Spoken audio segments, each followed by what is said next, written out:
বাংলাদেশে এবং বাংলাদেশের বাইরে পৃথিবীর বিভিন্ন প্রান্তে যে যেখান থেকে চ্যানেল আই দেখছেন আপনাদের সকলকে সাদর আমন্ত্রণ তৃতীয় মাত্রা দেখবার জন্য।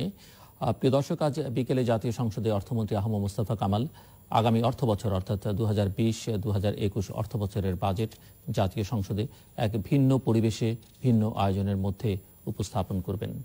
গতকাল সংবাদ মাধ্যমে তিনি বলেছেন যে এবারের বাজেটের মূল লক্ষ্য হচ্ছে কোভিড-19কে মোকাবেলা করা এবং নিমজ্জিত অর্থনীতিকে পুনরুদ্ধার করা এবং স্বাস্থ্য খাতের উপরে জোর দেওয়া হয়েছে সেটিও তিনি জানিয়েছেন। এবং প্রায় 7,000 কোটি টাকার মতো অতিরিক্ত বরাদ্দ এই খাতে দেওয়া হয়েছে এবং বাজেটের পরিকল্পনা 3 বছর মেয়াদী মধ্যমেয়াদী পরিকল্পনা এবং 10 বছর মেয়াদী দীর্ঘ পরিকল্পনা করা হয়েছে স্বাস্থ্য খাতকে শক্তিশালী করবার জন্য, এরকম একটা ধারণা দিয়েছেন। কোভিড-19 আসলে আমাদের হিসেব নিকেশ আমূল পাল্টে দিয়েছে। সে কারণে এবারের বাজেট কি হবে, কেমন হওয়া উচিত, অর্থ মন্ত্রণালয়ের পক্ষ থেকে বা মন্ত্রীর পক্ষ থেকে যে ধারণা দেওয়া হচ্ছে সেটি ঠিকঠাক আছে কিনা, কেননা বাজেট নিয়ে আলোচনার কিছুটা সময় থাকবে অনুমোদনের আগে বা সংসদে পাশ হবার আগ পর্যন্ত। কাজেই বাজেটে কথা বলবার জন্য আজকের তৃতীয় মাত্রায় দুজন অর্থনীতিবিদ আমাদের সঙ্গে যুক্ত হচ্ছেন। ঢাকার ফুলা রোডের বাসা থেকে যুক্ত হচ্ছেন অর্থনীতিবিদ এম আকাশ, তিনি ঢাকা বিশ্ববিদ্যালয়ের অর্থনীতি বিভাগের অধ্যাপক। এবং আমাদের সঙ্গে যুক্তরাষ্ট্রের ওয়াশিংটন থেকে যুক্ত হচ্ছেন ডক্টর মোহাম্মদ পারভেজ ইমদাদ। ডক্টর মোহাম্মদ পারভেজ ইমদাদ একসময় শিক্ষকতা করেছেন, এখনও মাঝে মধ্যে পূর্ব এশিয়ার বিভিন্ন দেশে শিক্ষকতা করেন। তিনি এশিয়ান ডেভেলপমেন্ট ব্যাংকের লিড ইকোনমিস্ট হিসেবে কাজ করেছেন এবং একজন জনপ্রশাসন এবং সুশাসন বিষয়ক, গভর্নেন্স বিষয়ক বিশ্লেষক বিশেষজ্ঞ। স্বাগত আপনাদের দুজনকে তৃতীয় মাত্রায়। মিস্টার এম আকাশ, আপনাকে দিয়ে আলোচনাটা শুরু করতে চাই। আজকে জাতীয় সংসদে যে বাজেট প্রস্তাবিত হতে যাচ্ছে, ইতিমধ্যে বাজেট সম্পর্কে কিছুটা ধারণা আমরা গণমাধ্যম সূত্রে পেয়েছি। সো আপনার কাছে কি শুনতে চাই, কি মনে হচ্ছে কেমন বাজেট হতে যাচ্ছে? অধ্যাপক আকাশ। ধন্যবাদ। প্রথমে আমার আজকে যিনি সহ আলোচক ডক্টর পারভেজ স্বাগত জানাই। যদিও ওয়াশিংটন থেকে তিনি আলোচনায় অংশগ্রহণ করবেন, কিন্তু আমার পূর্ব পরিচিত, আমরা একসঙ্গেই অর্থনীতি বিভাগে পড়াশোনা করেছি, সেই জন্য তাকে দেখে ভালোই লাগছে, তাকে ধন্যবাদ জানাই। আপনি যে প্রশ্নটা করেছেন সেই প্রশ্নটার একটা হলো, এবার পরিষ্কার যে সমগ্র বাজেটে ফোকাস হবে করোনা প্রসূত সংকটগুলো সমাধান। করোনা থেকে যেসব স্বল্প মেয়াদী সংকট সৃষ্টি হয়েছে, মধ্যমেয়াদী সংকট সৃষ্টি, মানে কতগুলো সংকট আছে যেগুলো স্বল্প মেয়াদে দূর করা যেতে পারে, মানে যেগুলো ইমিডিয়েট ইম্প্যাক্ট, ইম্প্যাক্ট থেকে আবার লং রান কিছু আউটকাম ফলো করে, সেই লং রান আউটকাম এবং ইমিডিয়েট ইম্প্যাক্ট সলভ করার জন্য একটা দ্বিমুখী বাজেট তৈরি করতে হবে। একটা হলো ইমিডিয়েট বাজেট, যেটা ইমিডিয়েটলি এই বছরের মধ্যে কার্যকর হবে, আর কতগুলো প্ল্যান্ড এক্সপেন্ডিচার হবে যেগুলো কন্টিনিউ করবে আরো কিছু বছর ধরে।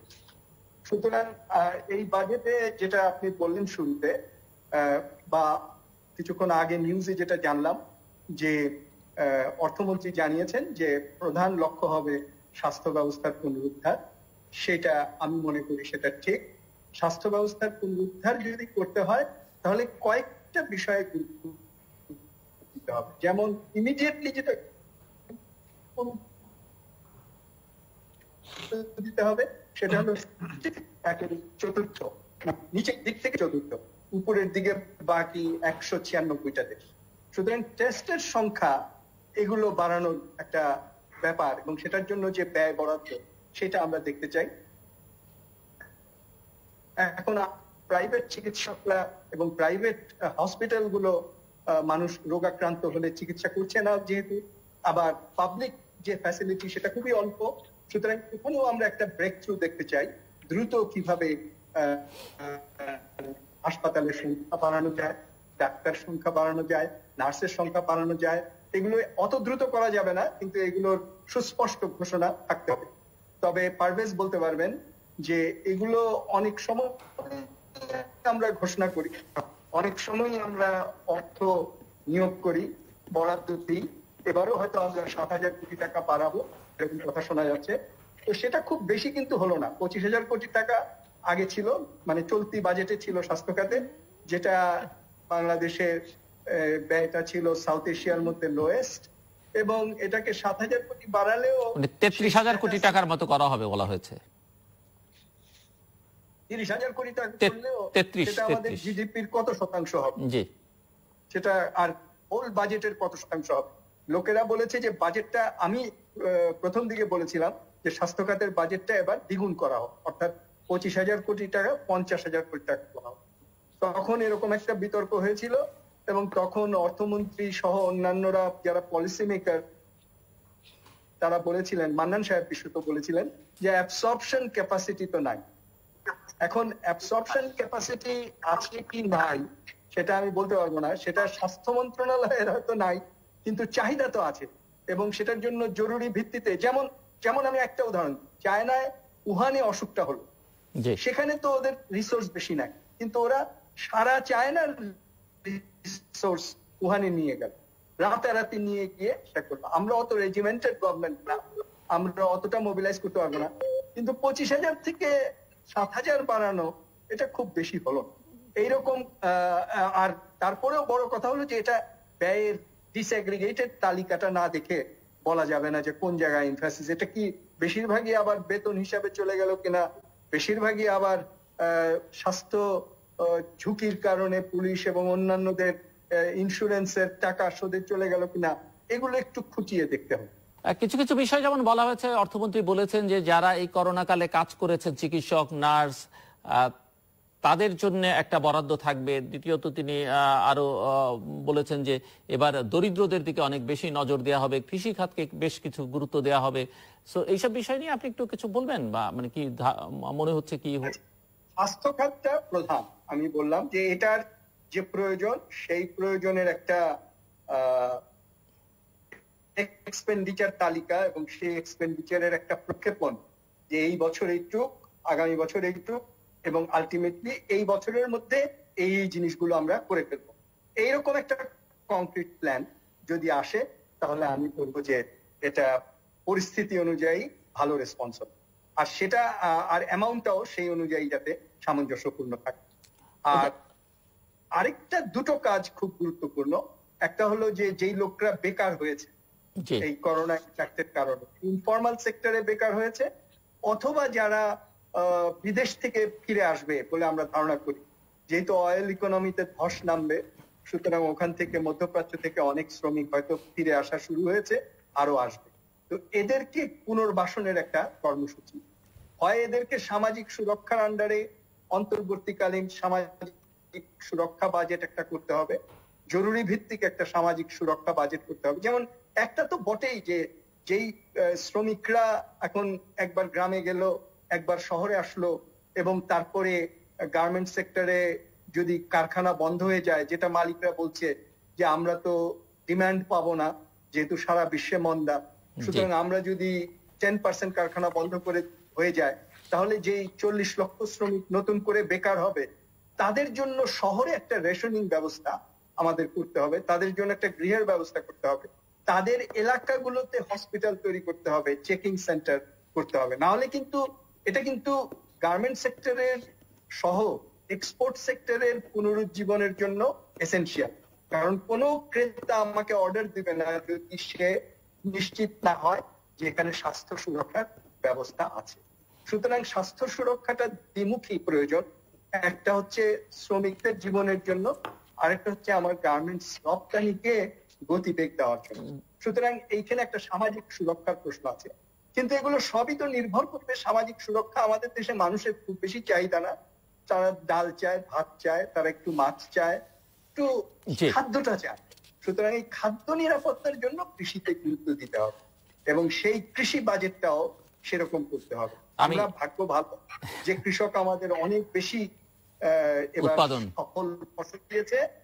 পরবর্তীতে আমাদের এনশিওর করতে হবে কৃষক যাতে বীজটা পায়, সারটা পায়, এবং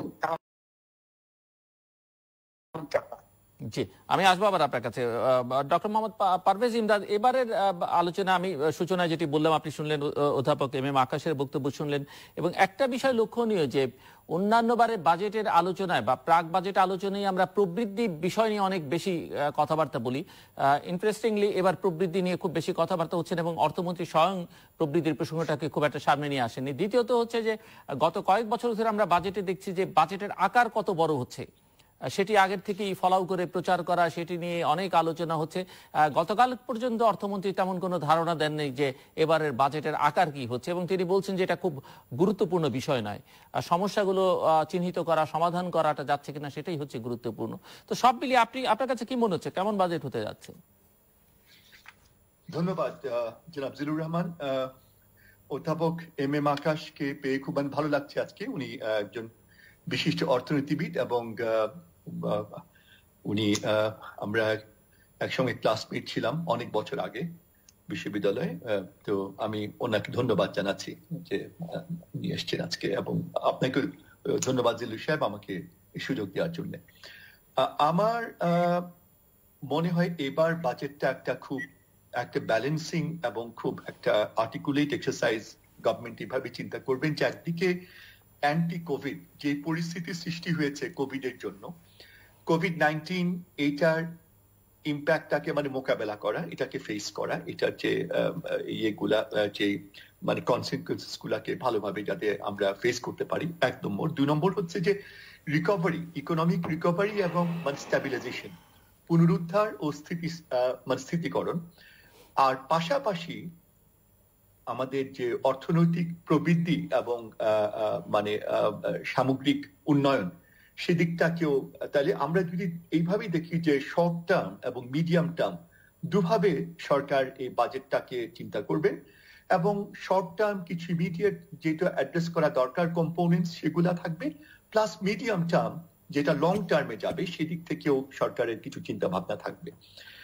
আমার ধারণা যে এবার অবশ্যই যেটা প্রফেসর আকাশও বললেন যে স্বাস্থ্য খাতে বরাদ্দ সর্বোচ্চ হবে, এবং এখানে আমি বলতে চাচ্ছি একটা জিনিস যে স্বাস্থ্য খাতে শুধু নিউমেরিক্যাল ইনক্রিজই না, একটা ডক্টর পারভেজ ইমদাদ, আরেকটা বিষয় একটু ধরিয়ে দিতে চাই আপনাদেরকে, যে এই যে বরাদ্দ বাড়ানো হচ্ছে, অধ্যাপক এম এম আকাশ প্রশ্ন তুলেছেন যে এর আবার এই বরাদ্দের এটা রাজস্ব খাতে কত ব্যয় হবে, রাজস্ব ব্যয় হিসেবে কতটা অঙ্ক ব্যয় হবে, সেটা একটা বড় প্রশ্ন, কারণ আমাদের বাজেটের একটা বড় অংশ চলে যায় বেতন ভাতায়। দ্বিতীয় প্রশ্ন হচ্ছে যে স্বাস্থ্য মন্ত্রণালয় সেই মন্ত্রণালয়গুলো একটি যার বরাদ্দ বাড়ালেই হবে না, এই মন্ত্রণালয়ের কিন্তু ব্যয় করবার সক্ষমতা খুব একটা নেই। এটা একটা বড় প্রশ্ন। আমরা জানি যে স্বাস্থ্য মন্ত্রণালয়কে যেটা বরাদ্দ দেয় সেটা তারা অনেক সময় ব্যয়ও করতে পারে না, সেই সক্ষমতার অভাব তাদের রয়েছে। সো সেটি একটু আলোচনার মধ্যে আনা দরকার। গত কয়েক বছরে স্বাস্থ্য ক্ষেত্রে আপেক্ষিকভাবে বরাদ্দ বেড়েছে তুলনামূলকভাবে, কিন্তু স্বাস্থ্য ক্ষেত্রে স্বাস্থ্য মন্ত্রণালয়ের যে একটা ফুল অ্যাসেসমেন্ট করে যে এরকম একটা পরিস্থিতি যে হবে, এবং স্বাস্থ্য খাতের যে এমনি আপেক্ষিকভাবে সংখ্যাগতভাবে কিছুটা বাড়লেও as a percentage of the GDP স্বাস্থ্যের অ্যালোকেশন কিন্তু উল্লেখযোগ্যভাবে বাড়ে। 1 নম্বর, কমেছে বড়। দ্বিতীয় হচ্ছে যে আমি যে কথাটা বলতে চাচ্ছি, যেমন কিছু ইনোভেটিভ মেকানিজম স্বাস্থ্য ক্ষেত্রের সমস্যাগুলোকে অ্যাড্রেস করার জন্য, যেটা কোভিড এর ক্ষেত্রেও প্রযোজ্য হবে, এবং যেমন আমি মনে করি পিপিপি, পাবলিক প্রাইভেট পার্টনারশিপ, এটি স্বাস্থ্য ক্ষেত্রে এনকারেজ করা দরকার। তাহলে বেসরকারি খাতও সরকারের সঙ্গে প্রাইভেট সেক্টরে আসবে। আপনি জানেন যে পিপিপিটা দক্ষিণ পূর্ব এশিয়ায় এবং ইস্ট এশিয়াতে, পূর্ব এশিয়াতেও অবকাঠামোর জন্য যেখানে সরকারি বরাদ্দ অপ্রতুল ছিল, অবকাঠামো উন্নয়নের জন্য প্রাইভেট সেক্টরকে যাতে নিয়ে আসতে পারে, ওর জন্য পিপিপি কনসেপ্টটা মেইনলি আসে।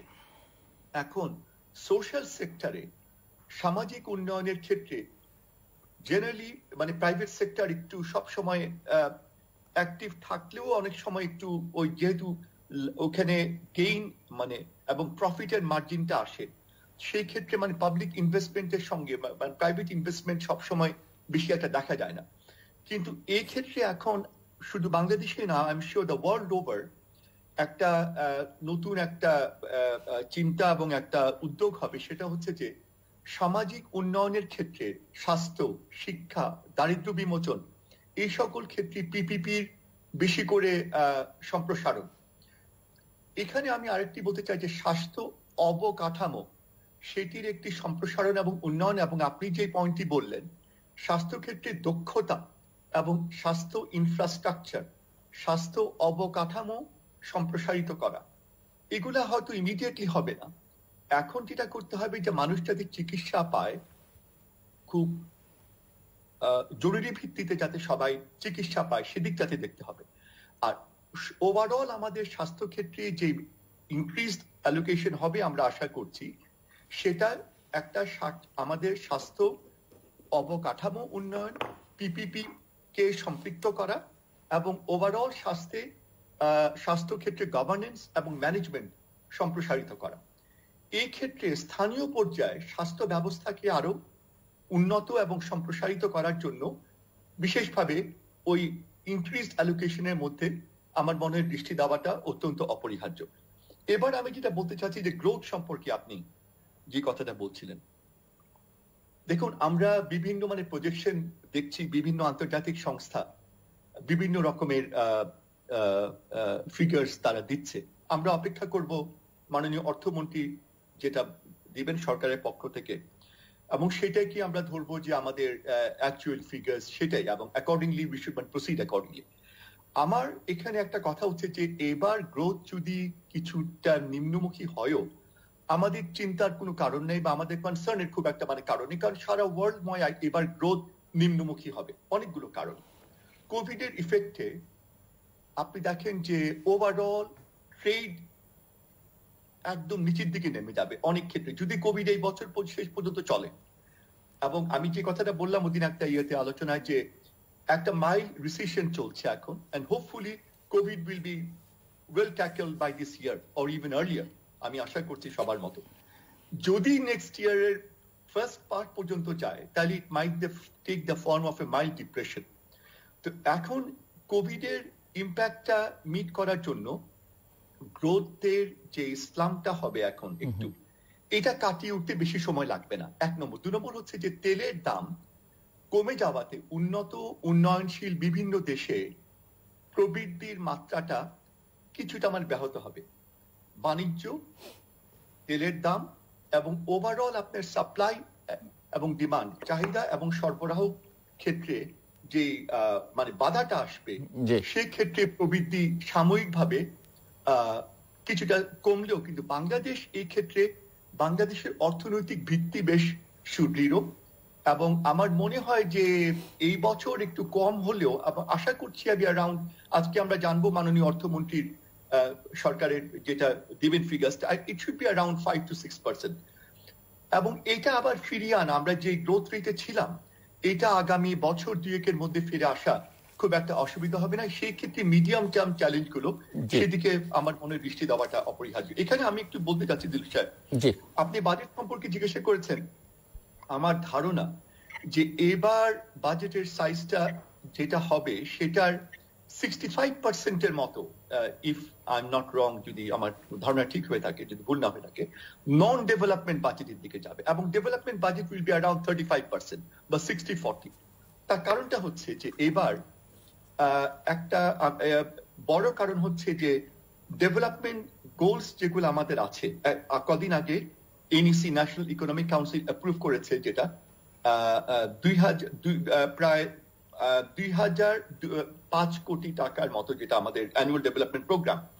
এটা আপনি লক্ষ্য করবেন যে গতবার থেকে 1.19 বেশি, ওয়ারেস এর আগের বছরগুলোতে অ্যানুয়াল ডেভেলপমেন্ট প্রোগ্রাম আমাদের গত 20-25 বছরের, কিন্তু 20 বছরে মেইনলি 20% এর বেশি হতো এডিপির সাইজ, অ্যানুয়াল ডেভেলপমেন্ট প্রোগ্রামের সাইজ।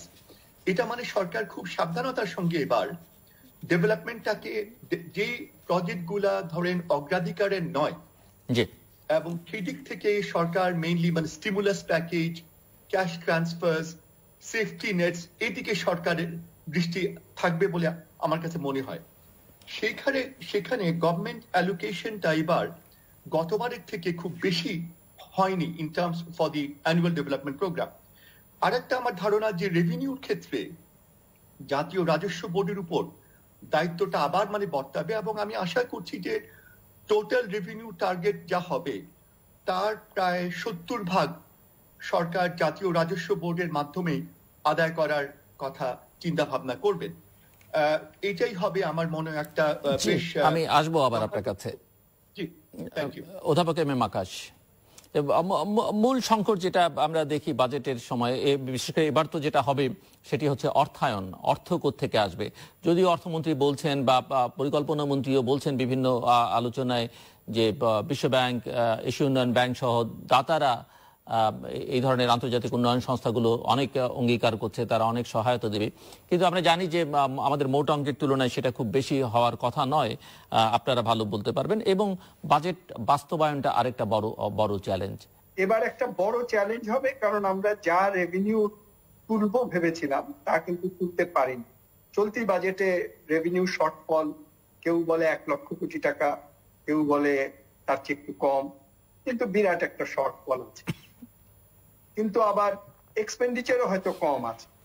সুতরাং সব মিলিয়ে হয়তো এইবারের বাজেটের পারফরমেন্স কেমন হয় সেটা আমরা কালকে তো নিশ্চয়ই, প্রথম অংশে থাকে যে চলতি বছরের পর্যালোচনা, সেখানে আরো ভালোভাবে জিনিসটা জানতে পারবো।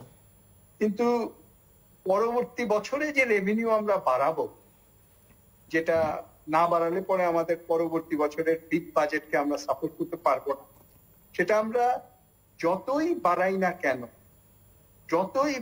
কেন একটা বিরাট ঘাটতি আমাদের থেকে যাবে। এবং এই ঘাটতি পূরণের প্রচলিত পন্থা হচ্ছে ব্যাংক থেকে লোন নেওয়া এক, আরেকটা পন্থা হচ্ছে সোজা সেভিং সার্টিফিকেট থেকে কিছু পাওয়া যায়, আর আরেকটা যেটা করতে পারে এবার এবং হয়তো করা শুরুও করেছে, যেটা আমরা কালকে জানতে পারবো, সেটা হলো ডেফিসিট ফাইন্যান্সিং, সোজা কথায় টাকা ছাপানো।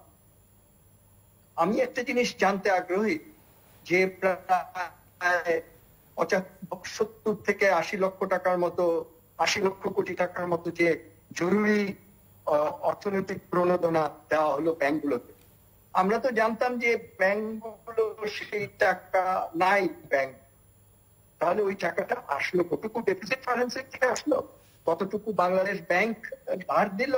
এটা একটু এই হিসাবটা স্পষ্টভাবে বাজেটে থাকা দরকার বলে আমি মনে করি। না হলে পরে আগামী বছর আমরা ওই দুই পন্থায় কতটুকু অর্থ তুলব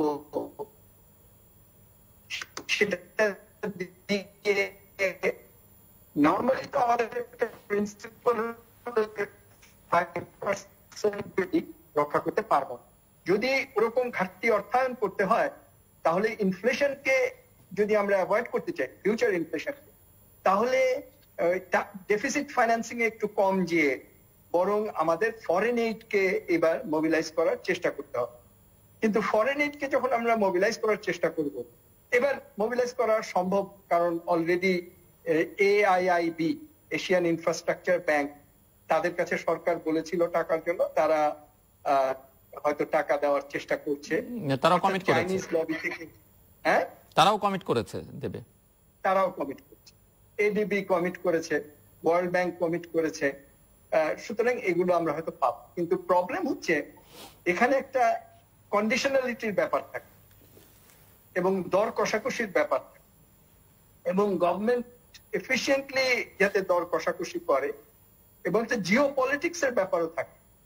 করোনাত্তর পৃথিবীতে বাংলাদেশ কোন দিকে ঝুঁকবে তার উপর আবার নির্ভর করবে কোন দিক থেকে এইড বেশি পাবে, কোন দিক থেকে ইনভেস্টমেন্ট বেশি পাবে। সুতরাং এগুলো একটা জিও পলিটিক্যাল নীতি ঠিক করতে হবে ভালো করে, এবং যেটা চালু আছে আমার মনে হয় সেটাই ঠিক, যে আমরা কারো শত্রু নই, কেউ আমাদের শত্রু নয়, আমরা সকলেরই বন্ধু, এবং আমরা জাতীয় স্বার্থকে অগ্রাধিকার দিয়ে প্রত্যেকের সঙ্গে দর কষাকষি করব। সেই দক্ষতাটা যদি থাকে তাহলে হয়তো আমরা ফান্ডও মোবিলাইজ করতে পারবো, আবার বেশি কোনো আত্মসমর্পণ আমাদের করতে হবে। ডক্টর পারভেজ ইমদাদ। অর্থায়নের পৃষ্ঠ এবং সেখানে দাতা গোষ্ঠীর উপরে নির্ভরশীলতা, এবং সেখানে অধ্যাপক আকাশ বলছেন যে এখানে আসলে জিও পলিটিক্সটা অত্যন্ত গুরুত্বপূর্ণ এবং দর কষাকষিটা কিভাবে আমরা করতে পারবো সেই সক্ষমতার প্রশ্নটি অত্যন্ত গুরুত্বপূর্ণ। এবং কোভিড-19 আসলে বিশ্ব রাজনীতির পরিস্থিতিটা কেমনভাবে পাল্টে দিচ্ছে বলে অনেকে ধারণা করছেন যে সেখানটাতে বাংলাদেশ কোন পথে হাঁটবে তার উপরে অনেক কিছু নির্ভর করবে এই পাওয়া না পাওয়ার ব্যাপার। জিলু সাহেব, সেদিন একটা ওয়েবিনারে আমি এই জিনিসটার উপর গুরুত্ব আরোপ করছিলাম যে আমার একটা লেখাও ডেইলি স্টারে কদিন আগে এসছে যে জাতিসংঘকে উদ্যোগ নিবার জন্য যে উন্নয়নশীল দেশ যারা তাদের ক্ষেত্রে যাতে আন্তর্জাতিক সংস্থাগুলোর বরাদ্দটা বিশেষভাবে, এবং আমি এটা রিকোয়েস্ট করেছি যে এক্সট্রিমলি কনসেশনাল অ্যাসিস্ট্যান্স গ্রান্টের কাছাকাছি, এবং যেটা কান্ট্রি প্রোগ্রামে যেটা বরাদ্দ হয় তার বাইরে যেন হয়। এবং ওয়ার্ল্ড ব্যাংকের আইডিএ বা এশিয়ান ডেভেলপমেন্ট ব্যাংকের এশিয়ান ডেভেলপমেন্ট ফান্ড এডিএফ, যেটা এক্সট্রিমলি কনসেশনাল, বা যেটা আইএমএফ এর এসটিআর ছিল, এখন আরেকটা নতুন উইন্ডো ওরা খুলেছে, সেই সকল মিলিয়ে একটা পুল অফ এক্সট্রিমলি কনসেশনাল কনসোর্শিয়াম করার জন্য জাতিসংঘের উদ্যোগটা অত্যন্ত প্রয়োজন। এক। 2 নম্বর হচ্ছে যে আমরা এই পর্যন্ত যেই কমিটমেন্ট পেয়েছি তার থেকে আরো বেশি কমিটমেন্ট তারা অন্যান্য দেশদেরকে তারা দিচ্ছে। তো এইটার ব্যাপারে আমাদের সজাগ দৃষ্টি রাখা উচিত যে তারা আমাদেরকে যে অ্যামাউন্ট গুলো দিচ্ছে, আমি জাস্ট কম্পেয়ারিং, তারা এশিয়ার অন্যান্য দেশকে দিচ্ছে, আমাদের প্রয়োজনটা আমাদেরকে হাইলাইট করতে হবে। 3 নম্বর, অবশ্যই নেগোসিয়েশনস অত্যন্ত জরুরি, কারণ কস্ট অফ বরোইং যেটা, আমরা মিডল ইনকাম আপার মিডল ইনকামের দিকে যেহেতু যাচ্ছি এবং আমরা লো মিডল ইনকাম থ্রেশহোল্ড অতিক্রম করেছি, আমাদের কস্ট অফ বরোইং বায়োল্যাটারাল এবং মাল্টিল্যাটারাল সোর্সে কিন্তু বেড়ে গেছে। আমি একটা এক্সাম্পল দিচ্ছি। আগে আমরা লো মিডল ইনকামে যাওয়ার আগে আমাদের cost of borrowing from multilateral donor was 0.7% interest on the loans given, সেটা এখন হয়ে যাবে 2%। আর এমনকি বায়োল্যাটারাল, যেমন মনে করেন জাপান ফর এক্সাম্পল, ছিল 0.02%, বায়োল্যাটারালি তারা এখন যাবে আমার মনে হয় 1%-এর একটু বোধের উপরে। তো উই হ্যাভ টু নেগোশিয়েট যে এখন যেই অ্যাসিস্ট্যান্সটা আসবে, we have to negotiate on the quality, it has to be demand driven, আমরা কি ক্ষেত্রে চাচ্ছি সেটা, এবং সেটা যাতে আমাদের এক্সটার্নাল ডিপেন্ডেন্সে আমাদের লং টার্ম নির্ভরতার দিকে যেন না যায়, আর কান্ট্রি প্রোগ্রামের বাইরে। কারণ কান্ট্রি প্রোগ্রামে যে টাকাটা বরাদ্দ করে হচ্ছে এটা সহজে ডোনাররা রাজি হবে না, ডেভেলপমেন্ট পার্টনাররা, কিন্তু জাতিসংঘের মাধ্যমে এটাকে ইনসিস্ট করতে হবে যে এটি একটি বিশেষ অবস্থা পৃথিবীর উপর, এই ক্ষেত্রে বিশেষ করে উন্নয়নশীল দেশদেরকে অগ্রাধিকার দেওয়াটা উচিত উইথিন এক্সট্রিমলি কনসেশনাল উইন্ডো। 1। 2 নম্বর হচ্ছে বাজেট ডেফিসিট। গতবার বাজেটে আমাদের একটা চিন্তা ছিল, একটা আশ্বাস ছিল এরকম, যে চেষ্টাও ছিল যে আমরা বাজেট ডেফিসিট 5%-এর নিচে আমরা রাখবো এবার এটা হয়তো রাখা সম্ভব হবে না, তবে আমার মনে হয় আমরা বাজেটে দেখতে পারবো সরকার চেষ্টা করবে বাজেট ডেফিসিটটা, বাজেট ঘাটতিটা যত সম্ভব নিয়ন্ত্রণে রাখা যায়। আমার ধারণা যদি 5% না হয়, 6 থেকে 7%-এর মধ্যে বাজেট ডেফিসিটটা এবার এর মধ্যে গভর্নমেন্ট রাখার চেষ্টা করবে, কারণ এবার একটা ঘাটতি হওয়ার সম্ভাবনা আছে। তবে যদি 6% বা 7%-এর নিজে বাজেট ডেফিসিট থাকে, আমি আশা করি আরো কম হবে, তাহলে আমাদের এটা either through our own resources, যেটা মেইনলি আমাদের সম্পদ, নিজস্ব সম্পদ, আর আভ্যন্তরীণ সম্পদ যেটা আমরা আশা করছি বাজেটারি সাপোর্ট হিসাবে যেটা আসবে, সেটাতে আমাদের এই ঘাটতিটা আমরা মিটিয়ে উঠতে পারবো। এখানে জিলু সাহেব, যদি আপনি আমাকে একটু সময় দেন, আমি ওই যে বললাম একটু আগে শর্ট টার্ম আর মিডিয়াম টার্ম, শর্ট টার্মে সরকারকে এখানে দেখতে হবে যে স্টিমুলাস প্যাকেজ গুলো যেটা সরকার দিয়েছে, এইটা ব্যাংকগুলোর মাধ্যমে, এবং আমি ডক্টর আকাশের সঙ্গে একমত, ব্যাংকগুলো যাতে যথাযথভাবে এটি মানে ম্যানেজ করে, এবং বাংলাদেশ ব্যাংক যাতে এই ব্যাপারে একটা ভালো মানে মনিটরিং এন্ড ইভ্যালুয়েশন করবে বলে আমি আশা করি। 2 নম্বর হচ্ছে আমি একটা জোর দিব ক্যাশ ট্রান্সফারের উপরে।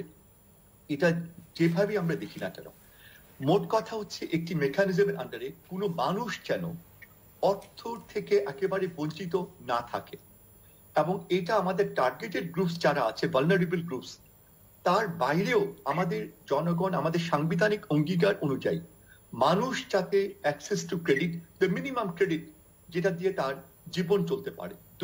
3 নম্বর হচ্ছে খাদ্য নিরাপত্তাই শুধু নয়, খাদ্য প্রাপ্যতা এবং বিতরণ যাতে সুষ্ঠুভাবে হয়। 4 নম্বর হচ্ছে হেলথ কেয়ারের অ্যাক্সেসটা। কমিউনিটি ক্লিনিক করেছে গভর্নমেন্ট, বেশ অত্যন্ত একটি উল্লেখযোগ্য দিক। সেদিক থেকে যাতে গ্রামীণ পর্যায়ে মানুষ যাতে স্বাস্থ্য সেবাটা পায়, এবং শহরেও যাতে সবাই, বিশেষ করে এখনকার অবস্থাতে, যাতে চিকিৎসা সুবিধাটা যাতে সহজে পায়। এখানে চাহিদা এবং সরবরাহের ক্ষেত্রে একটা সমন্বয় রাখাটা, সাপ্লাই এবং ডিমান্ড চেইনটা ধরে রাখাটা অত্যন্ত, এবং এটাকে সুদৃঢ় করা অত্যন্ত জরুরি। আরেকটা আমি মনে করি যে সুষ্ঠু মানে ম্যানেজমেন্ট, ব্যবস্থাপনা এবং একটি সুনিশ্চিত একটি সুশাসন নিশ্চিত করা, যেটি আমি শিওর সরকারের সেদিকে দৃষ্টি আছে। আর মিডিয়াম টার্মে আমি যেটা মনে করি, একটু আগে বললাম হেলথ সেক্টরের ক্ষেত্রে পিপিপি, আমি আশা করব প্রাইভেট সেক্টর এগিয়ে আসবেন এবং তারা পাবলিক প্রাইভেট পার্টনারশিপে স্বাস্থ্য খাতে যথেষ্ট মানে বিনিয়োগ করবেন।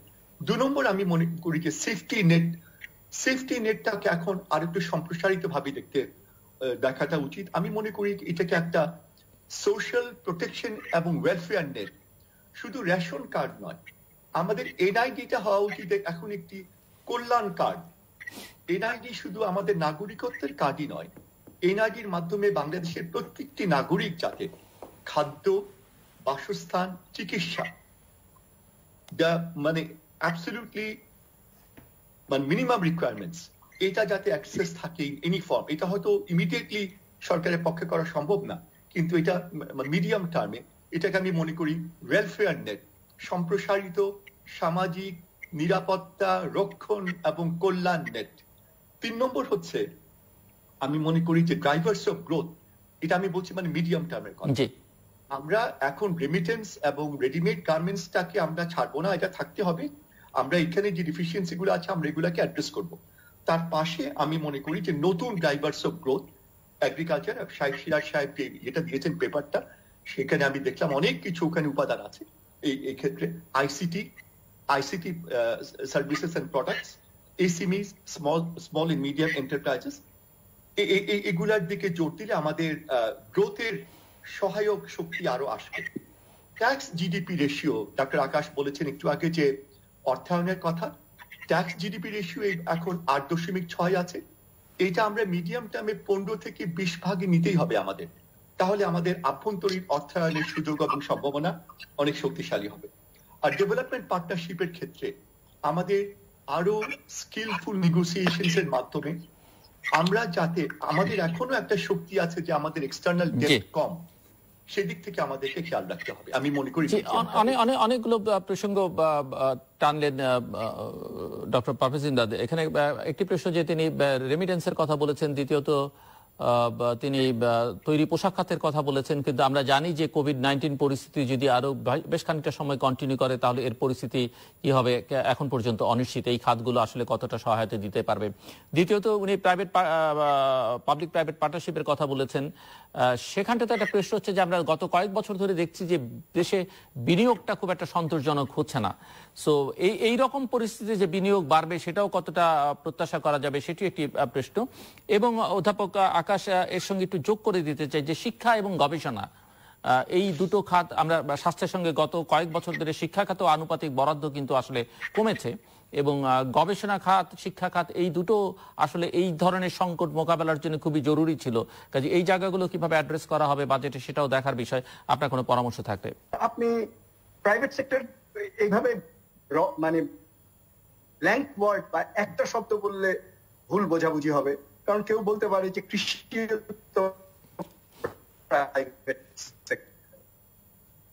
বলতে পারে small medium enterprise, micro enterprise, এরা কি প্রাইভেট না? এরাও প্রাইভেট সেক্টর।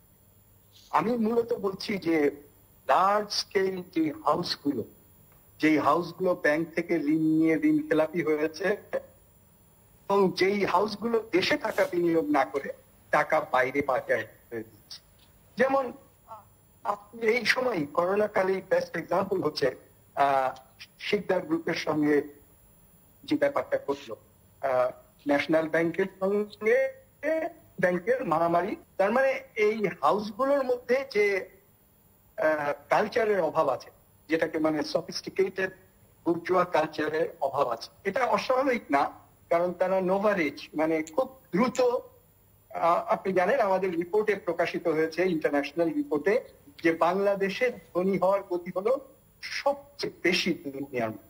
তার মানে এই সবচেয়ে বেশি দ্রুত গতিতে যারা ধনী হয়েছে তারা সংস্কৃতির দিক থেকে ততটা ধনী হতে পারেন।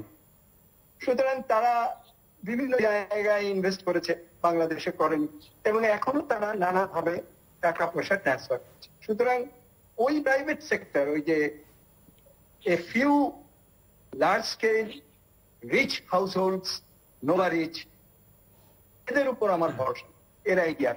কিন্তু আমরা যাদের উপর ভরসা করতে পারি সেটা হলো কৃষক প্রাইভেট সেক্টরের উপর। আমরা ভরসা করতে পারি small, medium and micro industries গুলো, এসএমই উপর। কিন্তু দেখেন আপনি যে প্যাকেজটা সরকার ঘোষণা করেছে, সেখানে লার্জ ইন্ডাস্ট্রির জন্য 30,000 কোটি টাকা, এসএমইর জন্য কিন্তু তার চেয়ে কম। একেবারে মাইক্রো ক্রেডিটের জন্য এখন পর্যন্ত কিছুই বরাদ্দের কথা আমরা শুনতে পারি। সুতরাং আমি দেখতে চাইবো যে গ্রামাঞ্চলে টাকাটা যাচ্ছে। হোল বাজেটের একটা অ্যানালাইসিস হওয়া উচিত, এই বাজেটের এক্সপেন্ডিচার গ্রামে কতটুকু, শহরে কতটুকু, সেইটা আমাদের একটু দেখতে হবে। এবং এখন যেহেতু আমরা এক্সপোর্ট ইন্ডাস্ট্রি বা বাইরের উপর নির্ভর করে, ইন্টারন্যাশনাল মার্কেটের উপর নির্ভর করে আমাদের গ্রোথকে রিকভার করতে পারবো বলে মনে হয় না, কারণ ইন্টারন্যাশনাল মার্কেট রিকভার করতে কিছু টাইম লাগবে।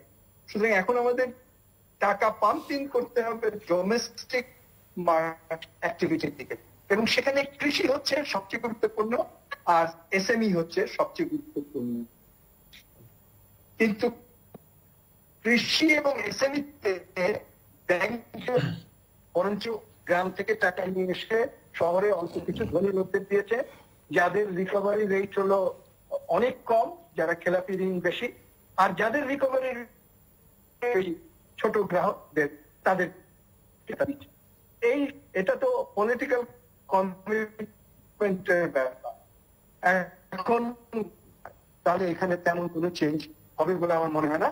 কিন্তু করোনা বলছে আমাদেরকে যে কিছুটা চেঞ্জ করতেই হবে, এবং আমাদের অ্যালোকেশন প্যাটার্নে অ্যাজ ইউজুয়াল আমরা যে তেলা মাথায় তেল দিই সেটা না দিয়ে যে রুক্ষ কেশ, মানে কোনো তেল নাই যে জায়গায়, সেইখানে টাকা প্রবাহিত করতে হবে।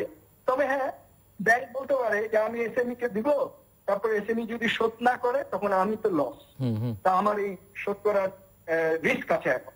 তাহলে ওখানে একটা ভালো ক্রেডিট গ্যারান্টি স্কিম তৈরি করতে হবে। ক্রেডিট গ্যারান্টি স্কিম তৈরি করার কাজ চলছে, গভর্নমেন্টের একটা অংশ এটা কাজ করছে। তারা যদি এটা করতে পারে তাহলে পরে এই এসএমই ক্রেডিটটা সত্যি এসএমইর দিকে হয়তো যাবে। ডক্টর পারভেজ ইমদাদ, জি, আমরা যদি এবারে বাজেটের ব্যাপারে স্পেসিফিক টার্মসে কিছু জাস্ট আমার ধারণা একটা হতে পারে যে এবার নতুন হয়তো কোনো ট্যাক্স থাকবে না, এবং তবে ভ্যাট থাকবে নিশ্চয়ই, এবং ভ্যাটের মাত্রাটা হয়তো বাড়ানো হবে। তবে সেক্ষেত্রে আমার মনে হয় যে অ্যারাউন্ড 5 to 6% এর মতো ভ্যাটের মাত্রা, এবং সোর্সেসটা এমন হবে যে মেইনলি ধরেন প্রায় 2,000 কোটি টাকার মতো হয়তো ভ্যাট থেকে আসতে পারে, যেটা ভ্যাট এবং মানে সাপ্লিমেন্টারি ডিউটি থেকে যেটা গভর্নমেন্ট, তবে সেটা যাতে সামগ্রিক জনগোষ্ঠীর উপর চাপ না পড়ে সেদিকে নিশ্চয়ই সরকার দৃষ্টি দেবেন। আর যেটা বাজেট ডেফিসিট আমি বললাম যেটা যদি 6 থেকে 7% এবার এর মধ্যে রাখতে পারবে গভর্নমেন্ট নিশ্চয়ই, আমি আশা করি। এর 50% উইল বি মেড থ্রু মানে bank borrowing and 50% from non bank sources.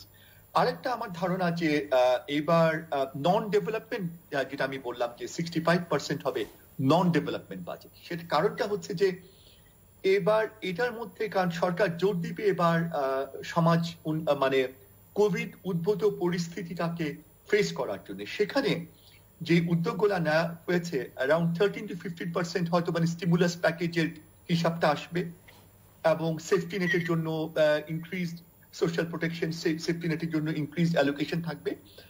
এবং এই ক্ষেত্রে আমার মনে হয় যে যথাযথ যুক্তিযুক্ত হবে যদি নন ডেভেলপমেন্ট সাইডটা এবার বেশি হয়।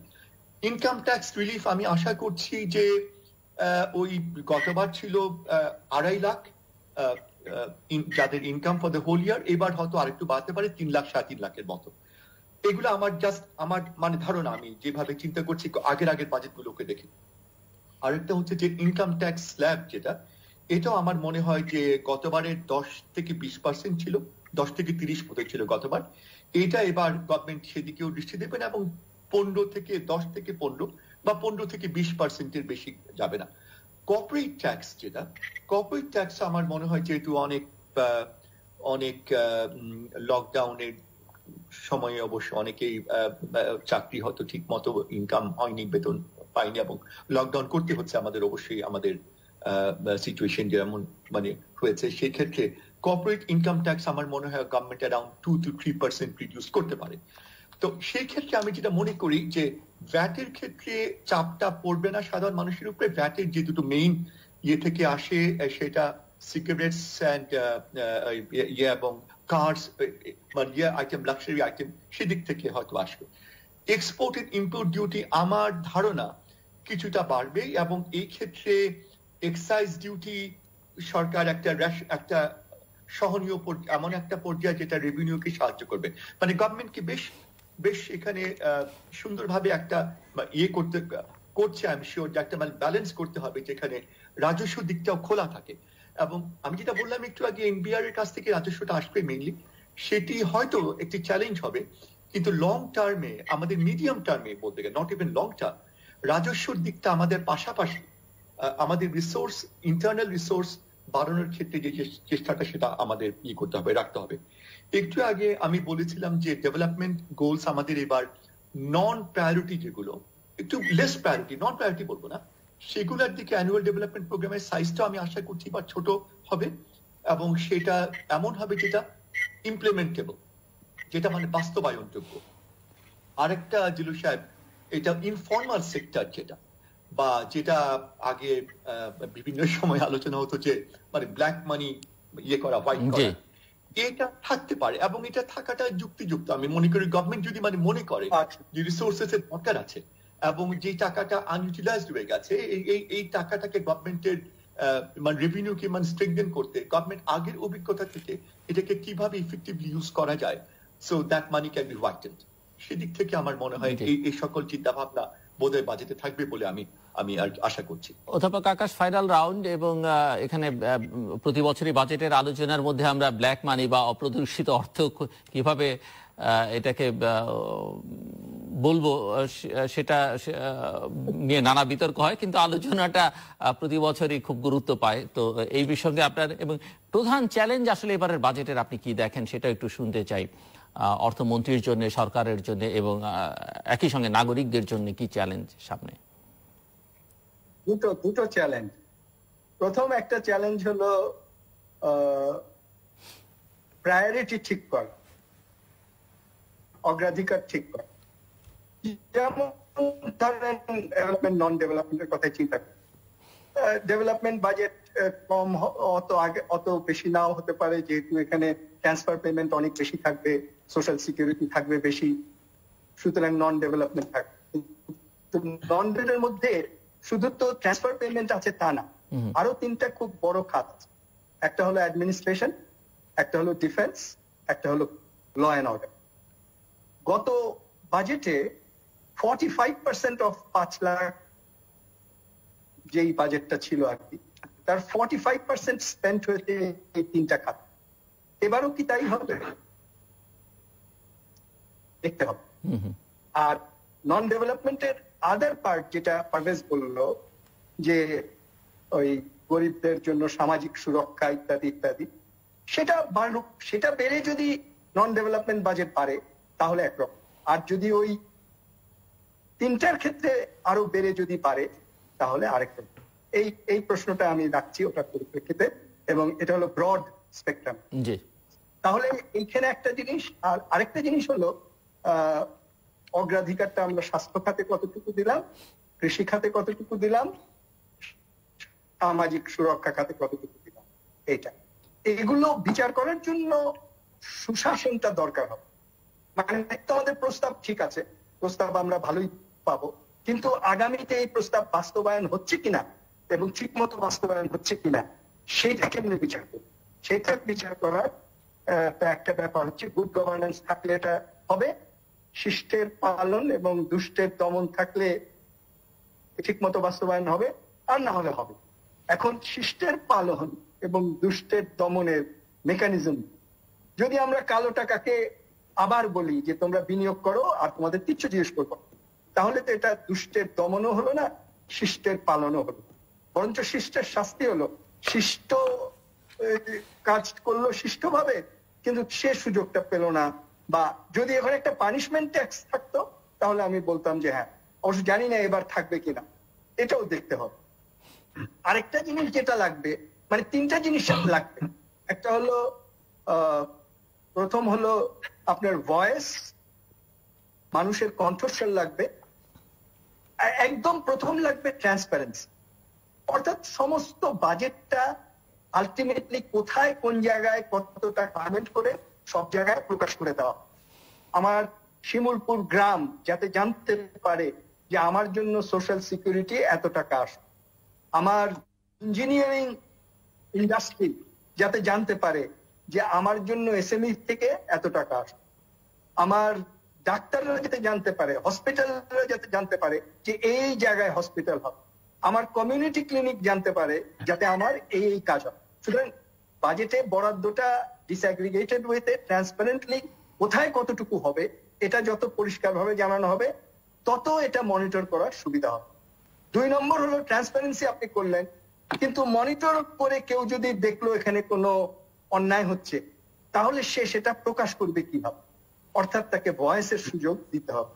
সে সোশ্যাল মিডিয়াতে হোক বা সে তার প্রতিনিধির মারফত হোক বা তার সংগঠনের মারফত হোক বা একা ব্যক্তিগতভাবে কাগজে লিখে হোক, সে যাতে তার প্রতিবাদের কণ্ঠটা দিতে পারে। আর 3 নম্বর হলো অ্যাকাউন্টেবিলিটি। আমরা ট্রান্সপারেন্সি ইনশিওর করলাম, ভয়েস ইনশিওর করলাম, অপরাধীকে চিহ্নিতও করলাম, তারপর তাকে ছেড়ে দেওয়া, সেটা হলে তার ওই মানে যা চলছে সেভাবেই চলবে, কিছু হবে কিছু হবে না, এরকম একটা বাজেট। জি, ডক্টর মোহাম্মদ পারভেজ ইমদাদ। জি, আমাদের বাংলাদেশের অর্থনীতির একটি খুব সুন্দর, সাবলীল এবং সুষ্ঠু রেসিলিয়েন্স শক্তি আছে। আপনি লক্ষ্য করবেন স্বাধীনতার পর থেকে মানে ঘুরে দাঁড়াবার একটি সুন্দর আমাদের অর্জন সবসময় আছে, এবং সেদিক থেকে আমি অত্যন্ত আশাবাদী যে আমরা ভালোভাবে মানে ঘুরে দাঁড়াবো। এখানে আমি কয়েকটি ফ্যাক্টর উল্লেখ করতে চাচ্ছি। যদি আপনি গত অনেক বছরের আপনি দেখেন যে এক্সটার্নাল ডেট আমাদের ভেরি ওয়েল ম্যানেজড, আভ্যন্তরীণ ধার যেটা ওয়েল ম্যানেজ, অনেক দেশ থেকে ভালো, এশিয়ার অনেক দেশ থেকে ভালো। আমাদের ফরেন এক্সচেঞ্জ রিজার্ভ কিন্তু চাপের সত্ত্বেও আমরা, এবং অনেক সময় আন্তর্জাতিক সাহায্যের মাত্রা কমার সত্ত্বেও this has been well managed, reasonably well managed. 3 নম্বর হচ্ছে যে বাজেট ডেফিসিটটা সবসময় ইজ ওয়েল আন্ডার কন্ট্রোল, এটা সরকার সবসময় চেষ্টা করেছে। 4 নম্বর হচ্ছে যে এক একটা ক্রিটিক্যাল সময়ও, যেমন দেখেন এইবার খাদ্য উৎপাদন, শস্য উৎপাদন অত্যন্ত ভালো হয়েছে, মানে এটা আমাদের মানুষের শ্রম, তাদের চেষ্টা, তাদের সামগ্রিক যে ওয়ার্ক এফোর্ট, এটা সত্যি এটা দেশকে অনেক সাহায্য করে। আমি একটা কথা বলতে চাচ্ছি যে বাজেটগুলোতে এবারই শুধু না, আগামীতেও, আমি কথা আগেও বলেছি এবং আমার লেখাও আছে ব্যাপারে কয়েকটা, রেজাল্টস বেসড একটা অ্যাপ্রোচ থাকলে মনিটরিং ইভ্যালুয়েশনটা আরো শক্তিশালী হয়। মানে ফল ভিত্তিক একটা রেজাল্টস বেসড অ্যাপ্রোচ। আমি এইবারের বাজেট এক্সারসাইজের থেকে আমার what are the lessons I can take so that I can improve next time, what are the results, আমার এফর্টের চেষ্টাগুলো কি হলো এবং এটা থেকে how can I do better next time। আর একটা হচ্ছে মানে পারফরমেন্স বেসড, কোন সেক্টরে কেমন পারফরমেন্স হলে that ads to my comparative advantage, এটা জানলে আমি ওই আমার স্ট্রেংথ গুলার উপর, আমার শক্তিগুলার উপর আমি কনসেন্ট্রেট করতে পারবো, যেটা আমার দেশের জন্য ভালো হবে। লাস্টলি অনেক আলোচনা হচ্ছে এবং জিলু সাহেব আপনি তৃতীয় মাত্রাতে অনেকগুলো আলোচনা করেছেন এই ব্যাপারে, এবং আরো অনেক আলোচনা হচ্ছে দেশে। I am sure budget place হবার পরেও এবং বাজেটের আগেও আলোচনা হয়েছে, অনেক আলোচনার ভিত্তিতে সরকার যে মতগুলাকে মনে করেন যে নেওয়া দরকার, সরকার সেদিকে বিবেচনা করবেন। শেষ করার আগে আমি গভীর শ্রদ্ধার সঙ্গে স্মরণ করছি আমার দেশের মানুষ, এর মধ্যে মানে প্রশাসনে চিকিৎসক, স্বাস্থ্য সেবক সেবিক যারা আছেন, আইন শৃঙ্খলাতে যারা আছেন, পুলিশ, সেনাবাহিনী এবং সামগ্রিকভাবে আমাদের জনগণ যারা কোভিডে ইন্তেকাল করেছেন এবং ক্ষতিগ্রস্ত হয়েছেন, সবাইকে আমি অত্যন্ত শ্রদ্ধার সঙ্গে স্মরণ করছি এবং আমি আশা করছি যে আমরা শীঘ্রই এই এখন যে আমাদের চ্যালেঞ্জ সেটি আমরা কাটিয়ে উঠতে পারবো। অধ্যাপক আকাশ, আর কিছু যোগ করবেন আপনি? আমার একটাই কথা যে আমাদের রেজিলিয়েন্স আছে, আমাদের ঘুরে দাঁড়ানোর শক্তি আছে, কিন্তু সেই শক্তি যদি আমরা চিহ্নিত করি তাহলে প্রধানত আমরা চিহ্নিত করব কৃষি এবং কৃষক, গার্মেন্টস শ্রমিক এবং উৎপাদনশীল উদ্যোক্তা, এসএমইতে, এরকম কয়েকটা খাতে, এবং প্রবাসী শ্রম। এই জায়গাগুলো একটু সংকটগ্রস্ত হয়েছে এবং এদেরকে আবার সাহায্য দিয়ে দাঁড় করাতে পারলে সেই রেজিলিয়েন্সটা আমরা পাবো এবং আমরা আবার ঘুরে দাঁড়াতে পারবো। কিন্তু আমাদের অর্থ ব্যয়ের গতি প্রকৃতি যদি এই দিকে ধাবিত না হয়ে অন্যদিকে ধাবিত হয় তাহলে পাবো। অনেক অনেক ধন্যবাদ অধ্যাপক এম এম আকাশ এবং ডক্টর মোহাম্মদ পারভেজ ইমদাদ এই আলোচনায় যুক্ত হবার জন্য। দর্শক, কথা হচ্ছিল 2020-2021 অর্থ বছরের বাজেট নিয়ে, যে বাজেট আজকে বিকেলে অর্থমন্ত্রী জাতীয় সংসদে উত্থাপন করবেন। আমার অতিথিরা নানা বিষয়ে অর্থনীতিবিদ হিসেবে তারা তাদের পরামর্শগুলো দিয়েছেন, ভুল ত্রুটিগুলো চিহ্নিত করবার চেষ্টা করেছেন, কি হওয়া উচিত কি হওয়া উচিত নয় সেটি বলবার চেষ্টা করেছেন। কিন্তু দুজনে মনে করেন সবচেয়ে বড় চ্যালেঞ্জ হচ্ছে সুশাসন। যদি বাজেটকে বাস্তবায়ন করতে হয়, বাজেট যাই হোক না কেন, হয়তো সে পর্যন্ত ভালো বাজেটই হবে, কিন্তু সেটি বাস্তবায়নটা একটি প্রধান চ্যালেঞ্জ, এবং সেখানটাতে সুশাসন নিশ্চিত করা, স্বচ্ছতা থাকা এবং জবাবদিহিতা নিশ্চিত করা, সেগুলো যদি করা যায় তাহলে বাজেট নিয়ে আসলে তেমন কোনো নেতিবাচক আলোচনার সুযোগ হয়তো আগামীতে থাকবে না। কিন্তু সেগুলো কি ওনারা প্রধান চ্যালেঞ্জ হিসেবে দেখেন। দুর্নীতি একটা বড় সমস্যা বাংলাদেশে, সেটিও আলোচনার মধ্যে উঠে এসছে। আমি বাজেট নিয়ে কথা বলতে চাই না, কোভিড-19 প্রেক্ষিতে যেহেতু বাজেট এবং কোভিড-19 পরিস্থিতি বাংলাদেশের জন্য মোটেই সুখকর নয়। আমরা বাংলাদেশ থেকে সরকারি ভাষ্য যেটি পাচ্ছি সেটিও খুব একটা আনন্দের নয়। অন্যদিকে বাইরের বিভিন্ন গবেষণা প্রতিষ্ঠান, এমনকি ওয়ার্ল্ড হেলথ অর্গানাইজেশন যে বার্তা আমাদেরকে দিচ্ছে বাংলাদেশের প্রেক্ষিতে, সেটিও খুব একটা সুখকর বা স্বস্তিকর নয়। এই জায়গাটাতে এখন কি করা উচিত কি করা উচিত নয় সেটি নিয়ে নানা রকমের কথা হচ্ছে, নানা রকমের পরীক্ষা নিরীক্ষা করা হচ্ছে। কিন্তু সব কথার মূল কথা, বিশেষজ্ঞরা বলছেন যে আসলে পরীক্ষা নিরীক্ষা করবার সময় নয়।